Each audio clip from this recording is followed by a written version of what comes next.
Someone explain that to me. I'm searching nationwide for Ford Explorers. We're here at the freaking auto show. They start allegedly at $36,760, and we price the lowest prices that we can find in America. It's $43,395. Let's go to the next one. All right, Pop, so we walked all the way over here to the Super Duty. We've got the Lariat. I mean, sure, there are some that start at $43,970 if you can get your hands on it. But they get pretty expensive pretty quickly. We're talking about six-figure pickup trucks here. This is what Ford and other OEMs have invested in. Again, there is a cheaper or more affordable option. There is. But you'd be hard-pressed to find them. Yeah. For years, we've been talking about how unaffordable new cars, trucks, and SUVs have gotten in the United States of America. And now these dealers and these manufacturers, they are getting desperate, Dad. There's some crazy stuff going on in the auto industry. These manufacturers can't lower prices fast enough. And instead, they're doing this. The one thing we know they're doing is they're not lowering the prices. They're making it easier for people to get that loan that they're going to need for the vehicle. And they're making the loan term even longer than they have in the past. First-time buyer, you're approved, and our best rates ever. It's crazy. Yeah, so let's look at some of the details here, and a perfect example. Ford right now has 30,000 plus leftover 2025 new cars still on their lots, and then we're in the middle of July 2026. So what's Ford doing? They're not lowering the prices of those 2025 F-150s. Instead, they're offering 2.9% financing for 84 months. Great, that's a huge incentive. But the catch here is that's only available for Tier 1 credit customers, meaning they have perfect credit.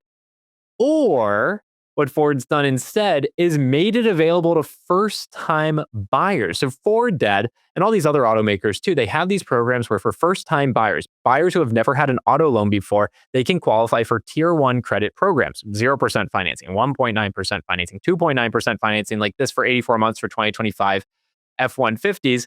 The issue is they've just made it easier than ever before, reducing the minimum down payment that's required, lowering the credit score requirements as well. They're just getting people into, quite frankly, riskier and riskier auto loans instead of just lowering the prices of these damn cars, trucks, and SUVs. Yeah, I think the thinking behind it is that, well, we'll hook these people on one of these long-term special interest rate loans that they normally wouldn't qualify for, because we're going to treat them as if they have an 800 credit score instead of, say, that 620 credit score, and we're going to give them that best loan available, and we're going to bury them to a certain degree because we're not going to require a lot of money down.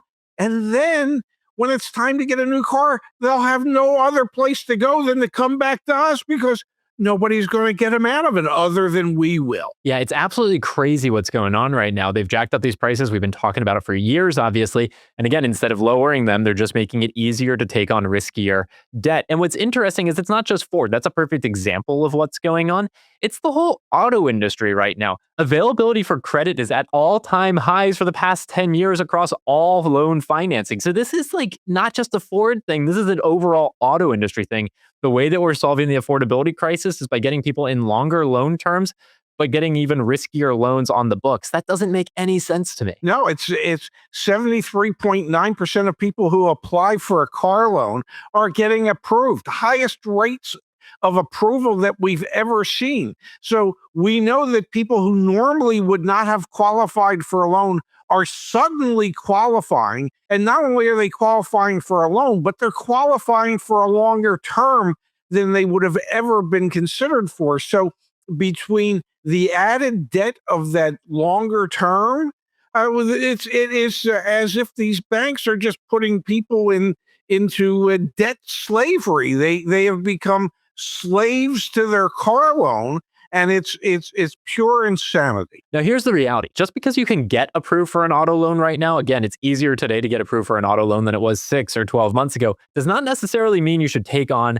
that debt. I mean, in the case of Ford, if you've got 2.9% financing for 84 months, that might be really, really, really attractive, but you're still going to be super upside down, meaning you're going to be in a negative equity position at the end of that loan term. So just because they can get you approved for it doesn't mean you should take it on. No, this is the time in your life where the key word is discipline. You need the discipline to only look at vehicles that perhaps you really can afford, the vehicles that you can afford to pay off in 60 months or 72 months max, so that you're not taking on extra debt over an extended period of time. You need the discipline to say, even though I can be approved for it, that's not the vehicle that I really need. The vehicle I really need could be 10, 20, $30,000 less expensive, which means that you will have the freedom to do other things because you will not be overwhelmed with auto debt. And we are seeing some signs of cracks in the auto industry where these manufacturers have realized we jacked up the prices too much. And even if we do approve more people for riskier and riskier auto loans, we're still not selling off all that overpriced inventory. I'm thinking of some vehicles like the Dodge Charger. We had a dealer dead. They got final pay on their Dodge Charger and they sold it for 48% off of MSRP. Final pay, for those of you that aren't familiar, is the end of manufacturer support to the dealer to help them sell that vehicle, pretty much saying you're SOL, you got to figure out how to sell this thing. And it took a 48% discount off of MSRP to sell it. Another Stellantis brand would be Jeep. They've actually rolled back some of their MSRP increases over the past few years, especially things on like the Jeep Grand Wagoneer. So we are starting to see some automakers revert back and think about more affordable options, but many of them, obviously, and the data shows this, and that Ford example demonstrates it,